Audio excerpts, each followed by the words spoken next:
I was just reading Shuvas from Rav Belsky for obvious reasons. It's very fascinating. Rav Belsky was a very, very unique Talmud Chacham. I don't know if anyone spoke about him in yeshiva. Did someone speak about him in yeshiva? Very unique Talmud Chacham, very unique poskim.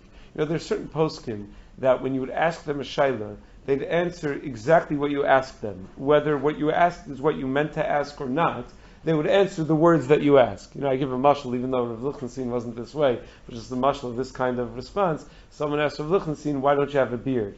So Rav Lichtenstein said, because I shave every day. So meaning, he's answering the question that you asked him. But there are certain poskim that work like that. When you'd ask a halacha question, whether you meant to ask that question or not, they would answer exactly what you asked them. Then there are certain poskim that will try to figure out if you mean more, and they'll say, this touches on things that I'm not really that familiar with. I don't really know the science. I don't really know the math. I don't know whatever area of knowledge it required. Rav Belsky, if you asked him a shaila, he studied the issue ad hasof.